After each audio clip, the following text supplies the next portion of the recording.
So today we have a guest lecturer, a familiar face, Nathan Nolis. He's a graduate student at Klein, second year graduate student at Klein, and I am excited to hear what he has to say, and I know he's going to talk a little bit about his background, so I'm going to let him do that. All right. How's everyone doing? Good? Okay, silence of the crowd might be a good or a bad thing today. And I also just noticed this screw was taken out of the ground, and I've been waiting for a minute to trip over it. I know, I keep tripping. You know, every class I just saw one, so I guess I kind of fell here, but I don't know if Okay, so a couple things. I'm Nick Manolis. I'm your silent TA that sits in the front grades your desk. I also am just going to forewarn you if I stop momentarily in my lecture. I'm just trying to collect my thoughts because I have a lot going on my head that's unproductive. So I'm just going to initially start giving you a little background on myself, just to work out some of the kinks in the speech, or actually lecture you so you can learn something that'll be useful. Alright, so I'm from a small Rust Belt town in western Pennsylvania called Newcastle. I do not tell people that I am from Newcastle specifically because they'll ask if it's Newcastle, Delaware. No, it's not Newcastle, Delaware. It's Newcastle, Pennsylvania.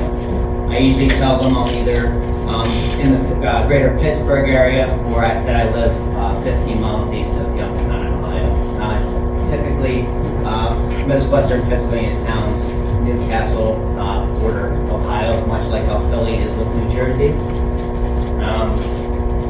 So this is just like the downtown area. Top of the hill is like our cathedral where you have like the Pittsburgh Symphony and the Nutcracker perform on a yearly basis. Just don't be charmed by the niceness of the town. It's like one of those hotel reviews, but kind of like it's a pretty picture of it, so we actually go there. Or like the top in the scale, you know, like per capita. I work with lowest rated educational systems in the state as well. I used to think that Civil War memorial statue was a baby. I don't know why. But that post office is abandoned, that church is abandoned for $125,000. You can purchase it if you want to start your own college. What some people don't know, or many of you don't know, is Newcastle is actually considered the fireworks capital of the world. So most of what you see in the entire throughout the country as far as fireworks displays, or even internationally, I'm not sure on the specifics. But it comes out of two companies in Newcastle, Zambelli's and Pyrotechnico.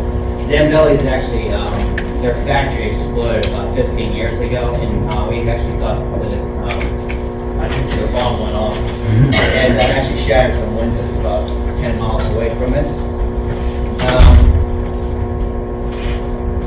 Which might have been a good thing for the gunfire area. But we're also the original home to the Warner Brothers before they jumped ship and went to Hollywood. So the Riverplex, which is this little strip right here, actually went through a redevelopment process about 15 years ago to kind of like build on that history of us being like the home of the Warner Brothers. That was actually their first theater where they showed the Great Train Robbery.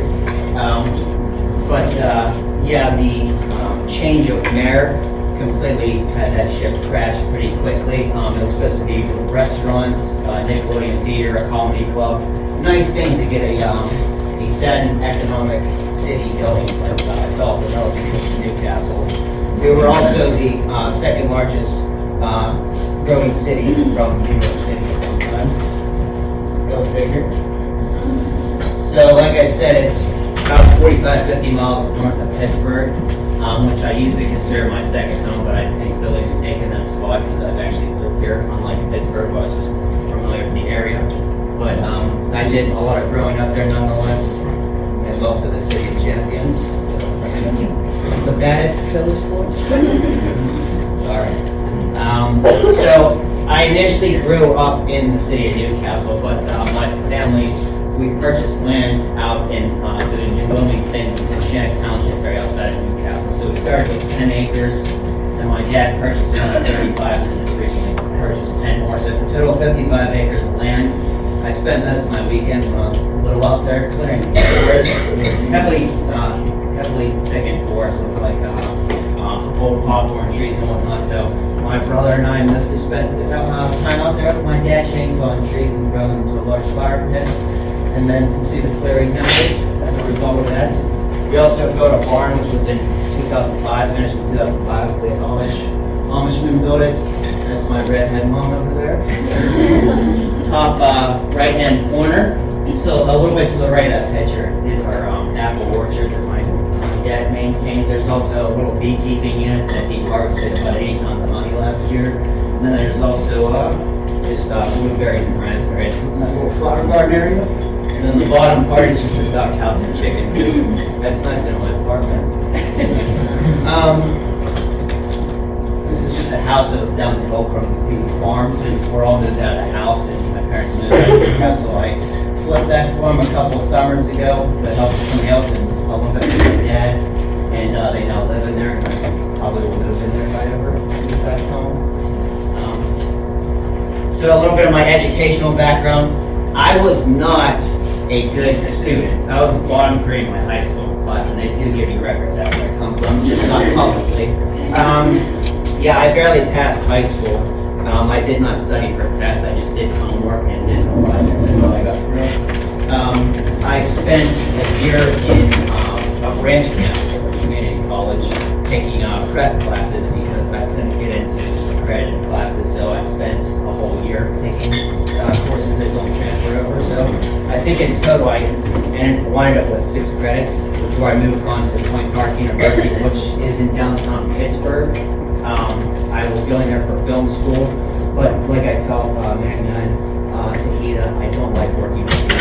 So film school is not for me. I don't want to work with people. So I gave up on my dream. So I attended Slippery Rock University, accounting, and then I got a 29% on my accounting test, so I just jumped ship quickly with that. And just I majored in English because I wanted to learn how to read and write because I couldn't do it very well. I still think some of that comes back to me even now. Somebody did this. Slippery Rock, you did, yeah. Okay. And then somebody else in here was from Western PA. It's the same person? There's one person right there. So I took like 7 years to complete undergrad. I was like 25. I applied to Temple's master's program in media studies. I was rejected, but I wasn't going to take the rejection, so I saved it up and I moved out here. And I basically just took non-matriculated classes. So I took a full course load worth of master's classes. And semester later, I'm still here, so I got accepted, thankfully. But I was pretty nervous, and I'm a cheapskate, so I eventually sat in my apartment in candlelight. So yeah, I go to the Temple, and after I kind of settled down, I got a job at Reload anyways for that. Southern Italian restaurant along the Schuylkill River in East Falls. I've always had like horrible bouts of social anxiety, and I figured why not do something that I hate, which would be the restaurant industry. Just because you have to constantly talk to people. So it was a way to be productive, build some confidence, develop a little bit of a social community, which all successfully happened. I started out as a busser. I moved up to a server, which is kind of a shit show initially, until I finally calmed down and stopped running around. I go by the name of Super Gringo for some. Usually people always refer back to my name as Little Nicky, and I don't ask them to do this, I just do it. But now I floor manage, do a little bartending, and let's swap back between serving and floor manager. And I can be a mean floor manager. I just don't like to be the slack. But the place is important to me. I think without it, I would not be Philly still. It just helped me boost my confidence and clearly improve my work ethics a little bit, sure. Whenever I finished the master's program here, I applied to law school. My dad's a lawyer, my brother's a lawyer, my sister's a lawyer downtown. I never wanted to be a lawyer, but I just all of a sudden decided to go to law school, which is my reason I will not give you, because it's not a good reason at all. But I actually went through the process, applied. I got accepted into Delaware Law School, Widener University. It's their trial admissions program. So that's basically how it worked for the non-matriculated situation with Temple, where they kind of allow you to prove yourself, and if you get through that program, you get accepted. I lasted like 2 days, and I was like, I hate this. And I just like left. I was like, you never wanted to do it. Why'd you waste your time to leave? I immediately knew I could support myself for the next year and a half, like full-on work without school. So I immediately applied for a construction job out in Delaware County. So I worked between that and Reba for about a year and a half, and applied for the PhD program. Thankfully, I did get in. I did enjoy construction. I'll go back to it because I actually don't like what I call it work, which is sitting at a desk, but it's better for the back than doing this type of stuff the rest of my life. But like I said, I do love it nonetheless. So whenever I got accepted to Temple, I started studying, or my research focus is, broadly speaking, something called social memory. So there's a lot that goes into it, but it basically can apply to multiple disciplines in social sciences. But I'm going to give you like the most baseline example of what social memory might be. And it's basically relating past to present, perhaps projecting the future. So like we use similar situations of the past or to apply to the present so we can make like an understanding of it. So like the school shooting, everyone uses Columbine as an example to apply to whatever school shooting happens in present or future. In similar situations that are iconic, in both instances, the United States was attacked, Pearl Harbor, September 11th, right? And then we see similar scenarios of flag raising. That's basically like the symbolic idea of like rising from the ashes. Like we were attacked, we were down, we moved back up. That happens across the cycles. Another subset of it, or at least I'm trying to make that, is working with nostalgia. Everybody knows nostalgia is kind of like a longing. Nostalgia in the most basic sense, what I can come up with is just like, say you had a bad relationship in the past, like you break up, and then in the current situation, the same thing happens, but maybe that emotional aspect of the old breakup doesn't exist anymore, and you kind of feel like this scenario feels a lot worse because I'm in the situation, and you kind of like reflect on that old relationship as innocent, and it actually wasn't just the emotional aspect of it, it's attached. But you use that as like a framework to help you deal with the present time. So you're kind of blinded by the romanticism of what was. Another area that I'm really interested in, but it's largely quantitative research, which has to do with statistics. I admittedly am not good at quantitative research, but I want to be good at it. That's why I'm going to school. So I largely study nightmares. Who were in my introduction to media class? Well, not mine, but Nancy's. Yeah, okay, so you actually participated, right, in the survey that I sent out? Okay, well, I sent out a survey to a class whenever I was studying this research topic with nightmares as they relate to media. Has anybody ever had like a frightening experience when they were little, that they watched something on television where it scared the crap out of them and it kind of like gave you a nightmare? You had just disturbing thoughts. Does anybody want to open to an example? My brother made me watch Ghost Adventures when I was like 8, and there was like this part where these guys were like making fun of some shadow in the hallway, and I went to bed and had a panic attack when he was back. Like my mom came over and I was like, "There's a shadow!" And I was freaking out. Did you have a nightmare at all about it? Oh yeah, I had a nightmare. I knew that shadows. Anybody else an example? My grandfather had me watch Child's Play when I was like 7, and yeah, so all the dolls in my room had to go, like all of them. Yeah, That they just all the stuffed animals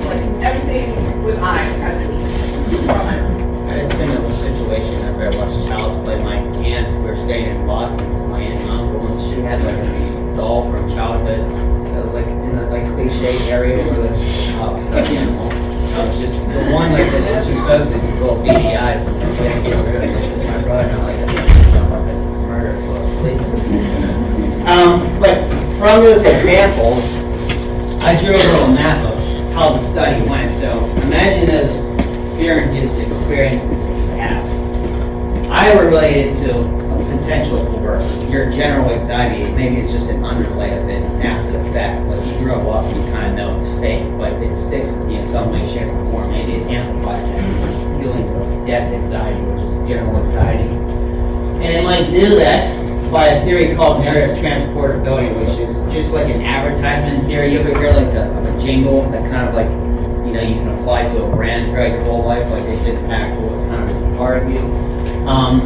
And then I measured people's religiosity levels. I predicted maybe if you're higher in religion, something that's frightening is even amplified more because you might relate that media representation to look like a demon from hell. Like, if you're a sinner and you die and, you know, that whole bunch of religion, which I won't go into much detail, but how that narrative transportability might be reinforced of those fear experiences is by reoccurring nightmares. So seeing an instance of the number of Child's Play or the ghost hunters, that's continuously reinforced or reminded in that narrative by having reoccurring nightmares. I used to have a reoccurring nightmare when I was stressed out that Nosferatu's, you know who that is? Yeah. Vampire would just stalk me all night.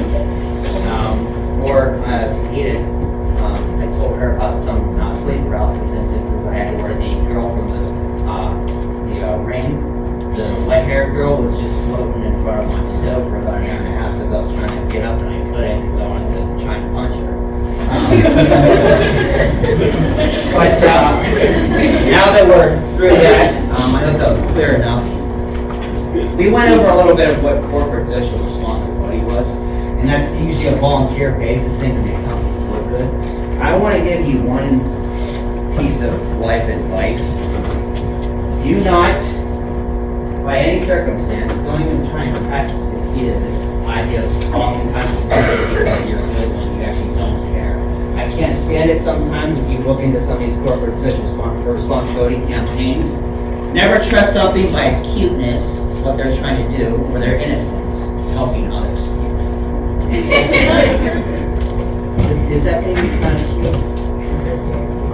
Yeah. So some people might be a little scared, but yes, the idea is that a baby can be innocent. So never trust a baby by its innocence or its cuteness, because you don't know what's going to grow up to be. Okay?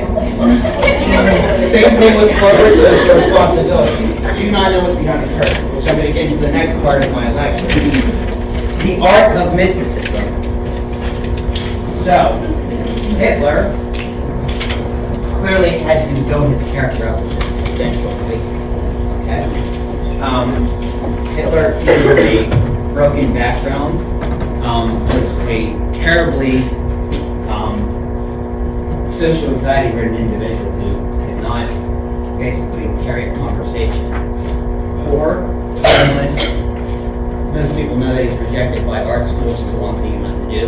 He was a soldier in World War I. Most of his unit thought that he was awkward, a little off. Somehow this man became part of a political group that many perceived as a joke. Basically just a social campaign of angry men in America. But Hitler kind of weaseled his way into this tight-knit political society and used his charisma by charm, maybe even forcefulness, assertiveness to work his way up and become a centralized figure.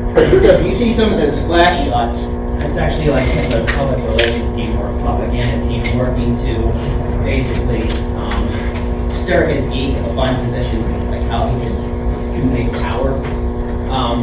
And then you see the figure at the top of the artwork, the Nazi flag up is like a sign of power with the fist, and then behind him is his army of followers, right? And then the light that's projecting down from him is like building him up as this kind of Messiah, like a savior of Germany, right?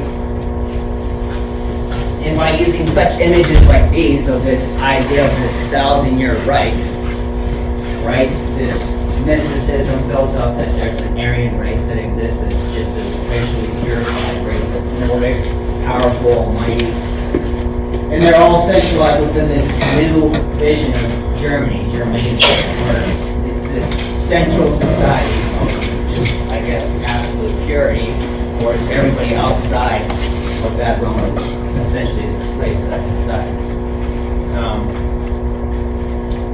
So a large part of Hitler's doings was a public relations strategy, which I'll connect to. It's called a charm offensive. A lot of countries that are kind of like at a political disadvantage, in particular Germany after World War I. I mean, they were essentially humiliated. Signing the treaties of Versailles really oppressed their economy. It kind of kept them in check so they didn't provoke another war. Obviously, it didn't work. It only propelled it to cause another world war.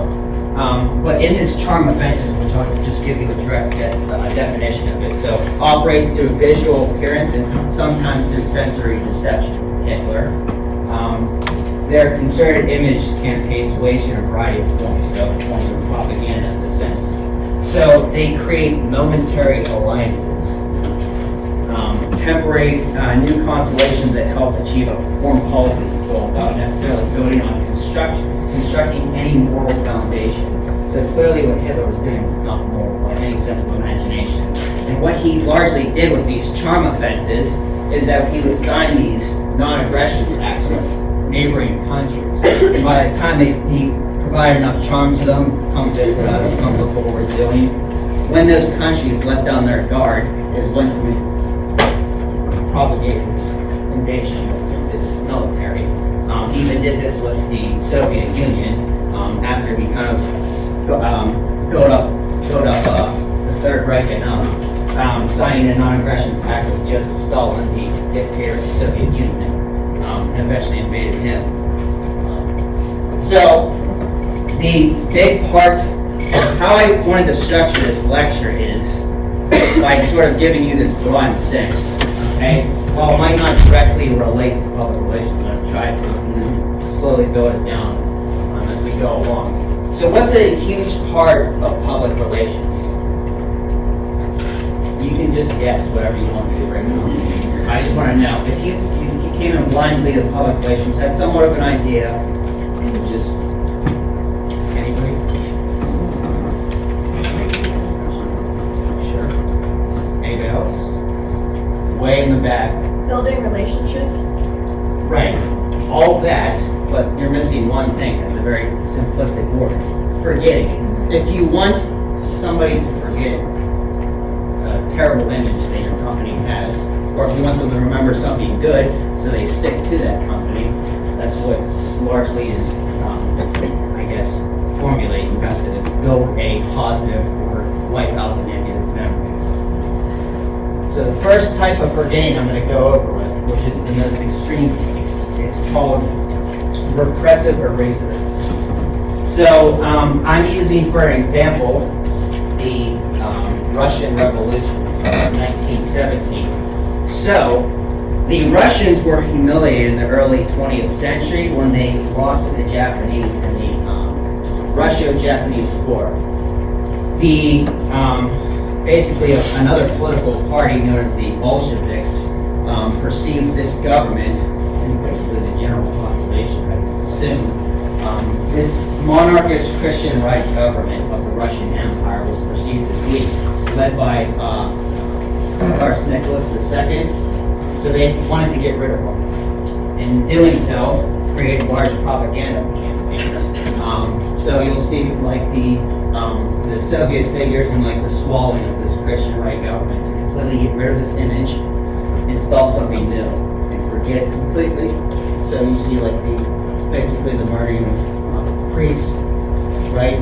The dumping out of the former regime.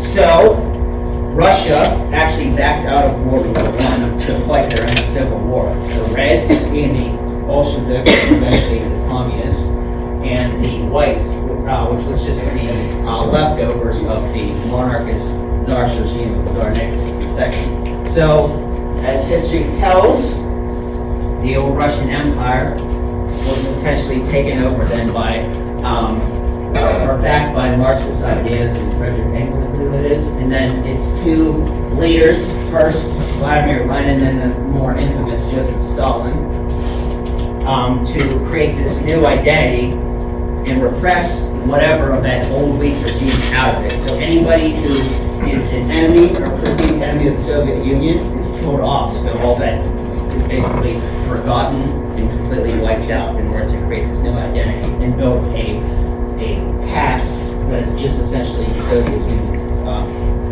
based, nothing else. So the Soviet Union, which was, well, America's #1 enemy during the Cold War, also ran these charm offensives, right? Like how Hitler did. So getting other countries involved, see what this does. Your society is broken. This is the way you can build up to this economic system, this collective socialist system that eventually that's this utopian communist ending to it, so to speak.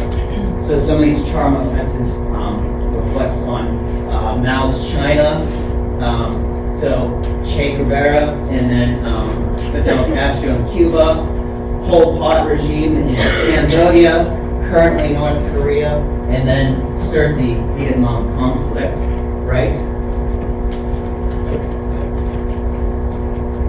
Alright, so I want you just to write down as part of the assignment today. This is the first way to pick. Anything in some kind of example of an extreme case or a company or an individual is completely, like the identity was completely wiped out and replaced with something else. You do not have to be right. This might be a lot to take in. I'm just curious to know. I'll give you just a broad example. What do you think of when corporations go to the America? Consuming another company, you ever hear of another company?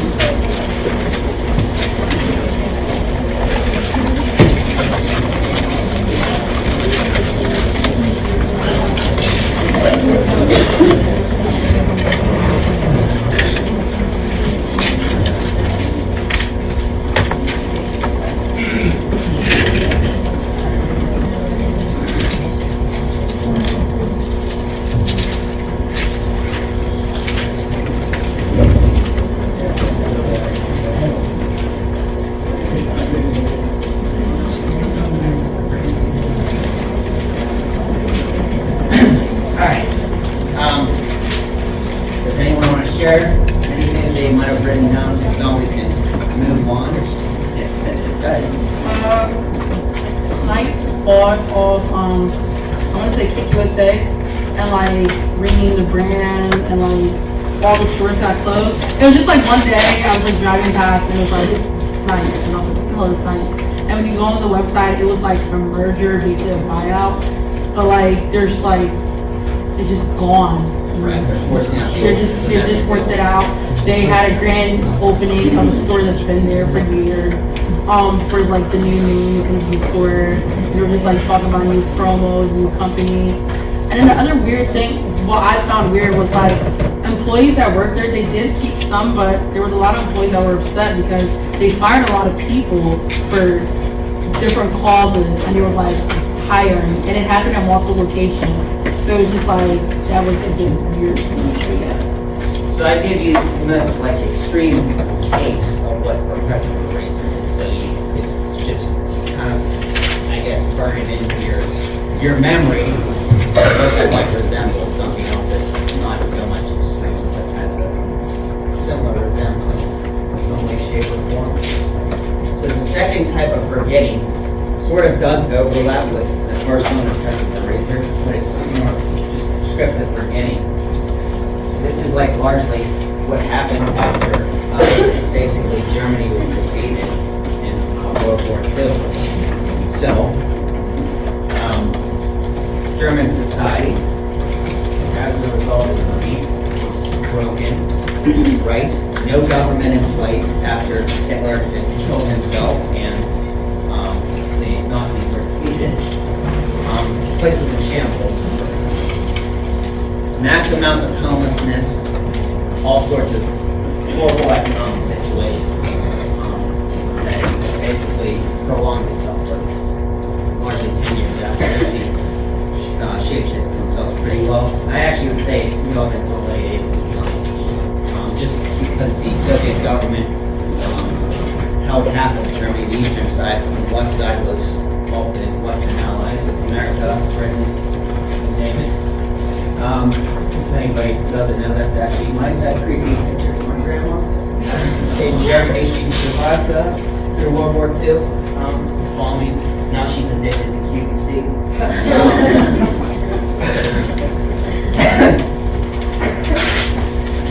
So yeah, prescriptive forgetting, how kind of overlaps with, well, if we're gonna forget what our recent past was in order to build something new that might do something good for us, like democracy, right? Of course, there's problems with Nazism today, but German society as a whole, post World War II, due to National Socialism, Nazism, Hitler didn't do what needed to happen.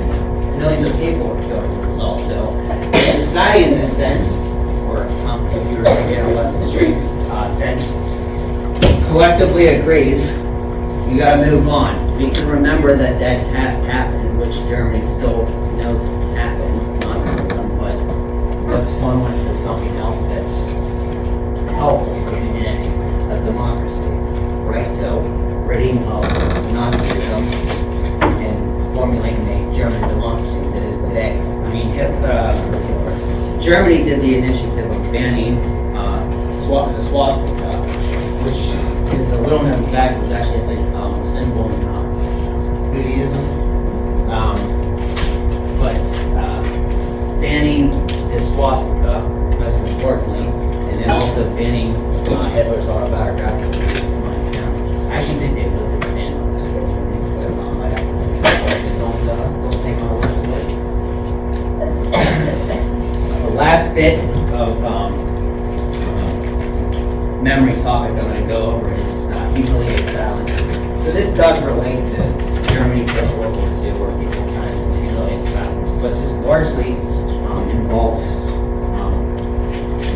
the concentration camps, victims of the Holocaust, Jews, Polish, Gypsies, you name it. Anybody who was, I guess, perceived enemy to Nazism.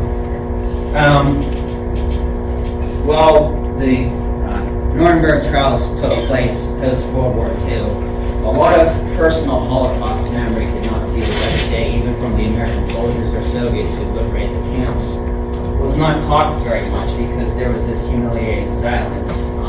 The entire population of the Greek war humiliated, so they kept things quiet because it clearly was devastating to them. Holocaust memory didn't become a thing where it's in media and books, novels, films until like the 1970s. Another case of humiliated silence was Japan post World War II as well. So after the bombings of Hiroshima and Nagasaki,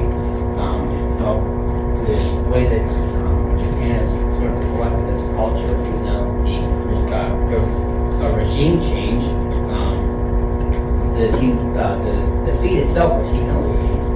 Humiliating for any country associated with it for different reasons.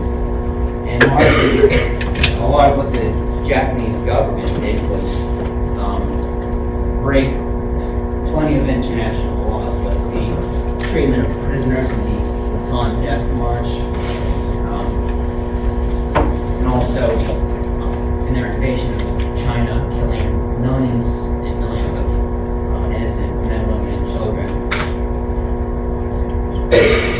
So another example that's more local as far as humiliated silence.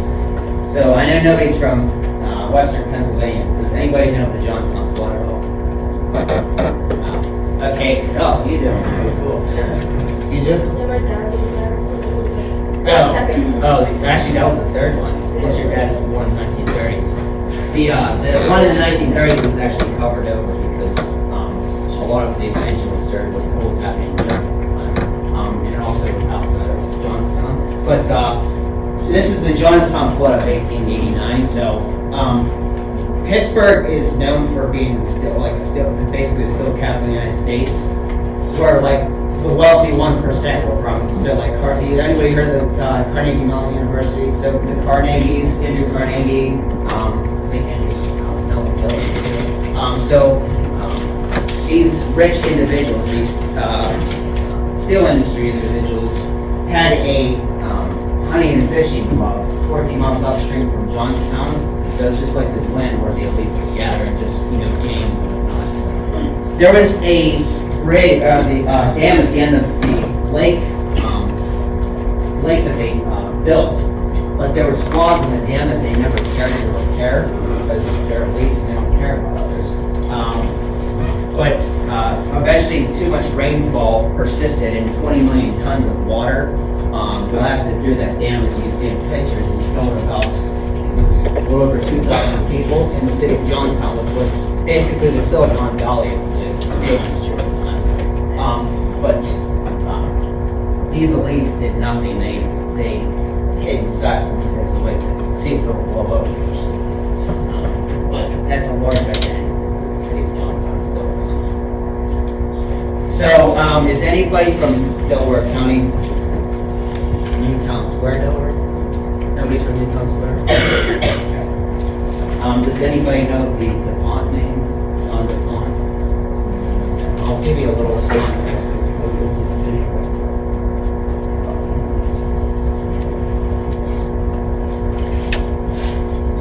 You are looking at a man with many lives and endless energy. Since childhood, John has shown a strong commitment to his many endeavors, from his love of fishing to coaching potential Olympic athletes and helping to run the family farm profitably, along with coaching the collegiate wrestling team. All the while, he finds time to help the community in worthwhile philanthropic projects. As a child growing up in the 1,000-acre Fox Catcher Farm in Newtown Square, he developed his athletic prowess and interest in the great outdoors. John has graciously allowed our cameras into his home for an up-close and personal look at the DuPont estate. John lives in a comfortable modern ranch house on the farm, but home is where the heart is. This is his mother's manor home. It was built to resemble Thomas Jefferson's Monticello. It's here where John DuPont grew up. Hi, my name is John DuPont. Welcome to Fox Catcher Farms. This room is the main trophy room, where a lot of our sports trophies are housed for bagels, wrestling, horses, ponies, swimming, modern decathlon, and the entire sports history of the DuPont family that was started by my mother and my father back in 1910. Mother is now going to be 90 years old in June. She still competes. Her original weapons are here in this room someplace. There's some 32,000 awards that have been won here at the farm. It's down on the farm that John takes part in running the family business, Golden Guernsey Cows, which produce milk and cream. Listen to the farm. Okay, you guys get the idea that he's sort of really donating his philanthropist identity. Really helping the local community. Was a large part of Villanova University. The pavilion was actually had his name upon it. He was temporarily a wrestling coach that I don't believe the wrestling program existed. But from the chemical company DuPont, basically one of the richest families in the world. So, like I said, the association with Villanova.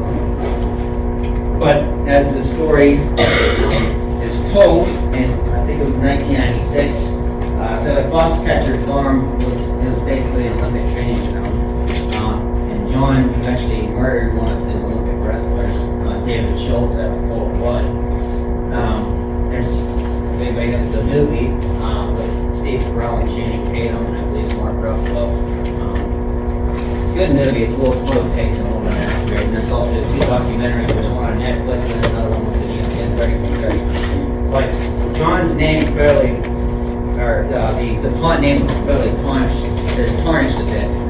But the company itself is so deeply embedded that it's kind of forgetful. John's not the center, but wasn't the center of the company. He did eventually pass away a few years ago at a correctional facility in Little Highlands out in central Pennsylvania. But, so Villanova rid of his name, similar to who? Temple. Bill Cosby. Cosby, right. Bill Cosby's serial rapist, John the Pawn of murder. But the Pont estate itself was torn down, and I actually worked construction out in this area. That's how I actually found the construction place that I was working for. I just was curious to look at Foxcatcher Farms. But it's torn down now, and it's now just basically upper middle class homes by Toll Brothers. I think that corporation's up there, unfortunately. But yeah, that's a type of, I would say, prescriptive forgetting. People know that Cosby is a sensitive. People know that the pawn name is attached to the company, attached to the whole thing, or just the historical aspect. But you gotta move on from it. It's not the, I guess, end all be all. It's not the university or the country, in this case, Germany as a whole. So I would like you also to write an example for me of what maybe you think in terms of humiliating silence is. I put some examples up here. So Subway, who was their central figure for a long time? Jared, right? Jared's a disgusting monster. So Jared is their spokesperson for many years, and even switched their logo. I mean, the color scheme is the same, but they still wanted to get rid of Jared's image. What happened at Chi-Chi's? Does anybody even remember Chi-Chi's? I was kind of young now. Chi-Chi's was like a famous Mexican grill restaurant, and they had issues with, I forget what ingredient it was, but it had hepatitis C, and a lot of people sick. So really their public relations team didn't help as much because they're no longer a company or a brand. BP, right? They actually switched that logo. Of course, the story didn't happen, but I think but they also did go through a period of humiliating silence. Did they really speak much to it? At Chick-fil-A, it was the homophobia. Can anybody tell me what much my forgetting I might get Chick-fil-A?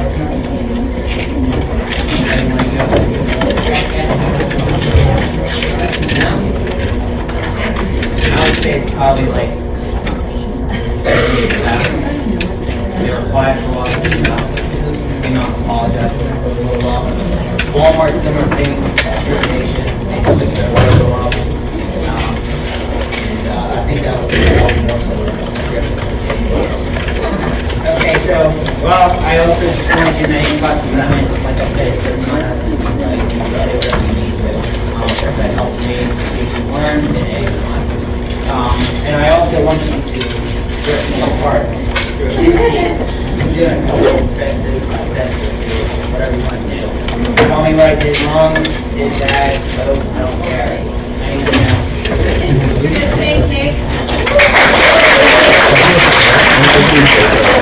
Does anybody have any questions or